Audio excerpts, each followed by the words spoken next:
Good evening, I'm Ruby Basnet. Let's begin with the main stories. CPN Maoist Centre withdraws its support to the government, pushing the Oli-led government to minority, gear up to lead the government with support from Nepali Congress.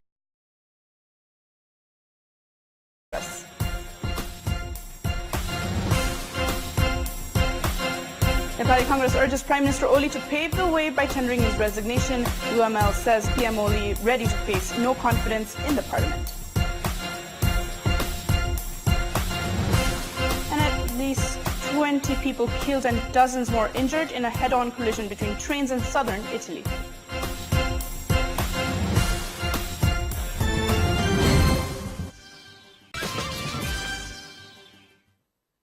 CPN Maoist Centre has withdrawn its support to the government, pushing the government led by Prime Minister KP Sharma Oli to minority. The Oli-led government was formed 9 months ago. The Oli-led government has plunged into crisis following the Maoist Centre's withdrawal of its support to the government. Maoist Centre's chairman Pushpa Kamal Dal decided to quit the Power Coalition following a meeting with Nepali Congress President Sher Bahadur Deuba this morning. Holding a press meet this afternoon, Maoist Centre alleged UML of violating the 9-point agreement and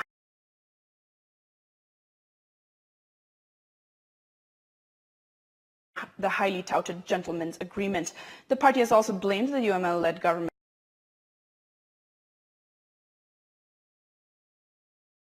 of dismal performance. The Maoist Centre that the public would be informed about the written agreement between Maoist Centre and Nepali Congress via a press meeting tomorrow. Meanwhile, CPN UML Standing Committee meeting has said that the Prime Minister Oli will not quit government and rather take the vote of confidence.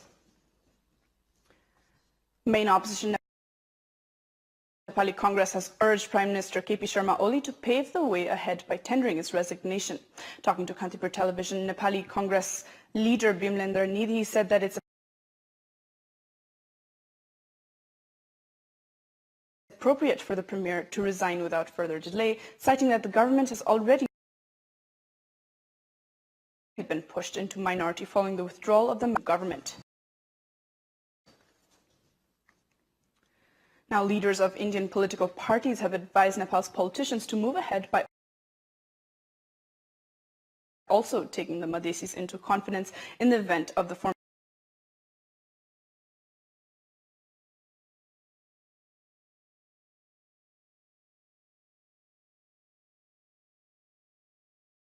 formation of a new government. Likewise, they have stressed on the need of sorting out the Constitution's other remaining issues.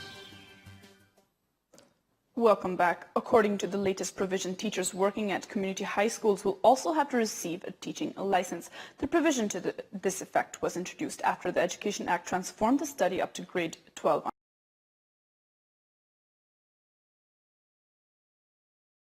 under school. Around 2,700 community high schools are currently in operation across Nepal. Teachers will have to take the teaching license as the amended Kailali are at the risk of flooding. Every year, people living near the river banks there lose their lands to the floods. Kailali's east, south and mid regions are highly prone to flooding. Kailali has more than 19 rivers, including Karnali, Mohana, Kandra, Kada, Pathariya, Gairiganga and Shivaganga, which swell during the monsoon season and breach the banks. Hundreds of families are displaced every year due to the flood and thousands of hectares of land get washed away. Although the Kailali District Development Committee has said that it is making efforts to prevent floods, the preventative measures have not been effective. Now, locals at Paluang, Dang, Tuholia and southern Dang have been facing massive losses every year because of the flood at Rapti River. More than 4,000 families face the brunt because of the flood and erosion. However, the trend of turning a deaf ear during winter and the 11th hour rush to construct embankment after monsoon flood continues unabated. The government has released 200 million rupees for control of river under the public embankment program at Dang and Banke following the flood at Rapti. At a time when the raging floods are sweeping the existing embankments, locals are doubting the proper utilization of the released fund. Rapti River has been eroding thousands of hectares of fertile land at dozens of places from Paluang, Dang to Hulia and Banke. The settlements at the banks are at risk. This has been ongoing for the last 25 years. Technicians have accused the government for its flawed policy on river control, which has led to further complications. The victims have been facing the brunt because of the government's trend of keeping quiet during winter and making efforts of flood control with the advent of monsoon season. It's now time for our segment Public Pulse, where you SMS us your opinion. Is lack of policy. The voting is on. Type NEWS, select your options A, B or C and send it to 8080 to share your opinion with us. And now on to international news. At least 20 people have been killed and dozens more hurt in a head-on collision involving two passenger trains in southern Italy. The two trains were on a single track line at the time of the crash between the coastal towns of Bari and Barletta. Emergency services are trying to free passengers from the wrecked carriages near the town of Antria. We have more news coming up, but right now it's time for another short break.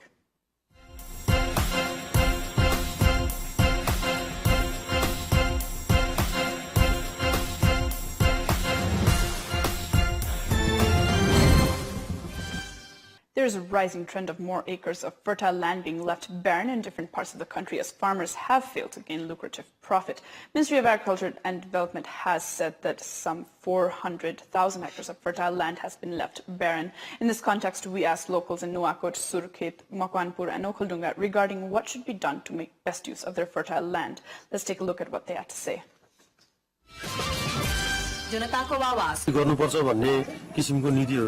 सरकारबाट त्यसरी आउन सक्नुपर्छ र कृषि र कृषकलाई पनि त्यसै किसिमले प्राथमिकतामा राखेर त्यो किसिमको योजनाहरू ल्याउन सक्नुपर्छ। राज्यले अहिले जुन केही कार्यक्रमहरू लिएर आएको छ त्यो कार्यक्रमलाई अलि सहज ढंगबाट अहिले सहज छैन, युवा स्वरोजगारको कुरामा पनि त्यति सहज छैन, सहज ढंगबाट चाहिँ नि तल कार्यक्रम लागू गराउनलाई कोसिस गर्यो भने मलाई लाग्छ यो भोलि चाहिँ नि बाजा जमिनहरू देखिन। आफ्नो क्षमता अनुसारको काम चाहिँ सरकारले चाहिँ युवाहरूलाई दिलाइदियो भने यो जुन खेतीयोग्य जमिनहरु चाहिँ यसरी बाँझो बस्दैन कि जस्तो लाग्छ। सरकारले बेलामा मल बिउहरू उपचार उपलब्ध गरिदिनु भए धेरै राम्रो हुन्छ। परम्परागत खेती चाहिँ यसलाई चाहिँ आधुनिकीकरण गर्नु पर्यो। सिँचाइ भयो भने त नि हैन कुनै अब जग्गा जमिनहरू अब हैन बाँझो त कहीँ पनि रहन्न। सरकारले ऋणको व्यवस्था सुलभ ब्याज दरमा ऋणको व्यवस्था गर्नु पर्यो।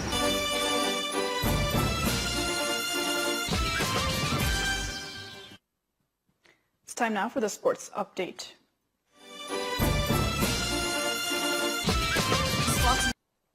Team Nepal, which will play against the world's first and historic Marylebone Cricket Club, has reached London. Officials of the Embassy of Nepal and supporters had welcomed the players at Heathrow Airport in London. The team reached a dinner program straight from the airport, which was organized by non-resident Nepali, UK and ICC member Krishna Timilsena.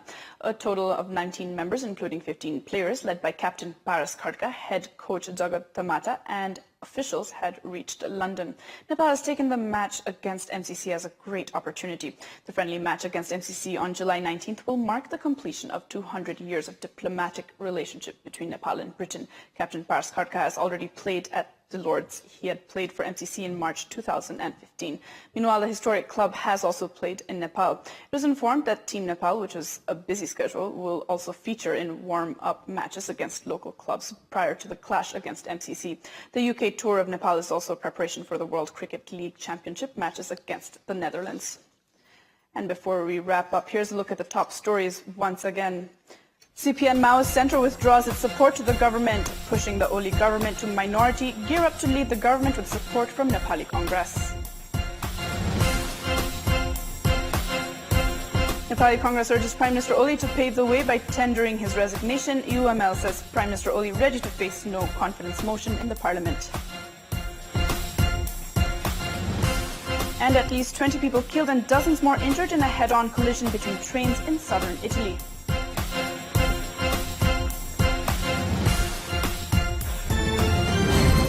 That's all for the moment. Keep watching Kantipur Television.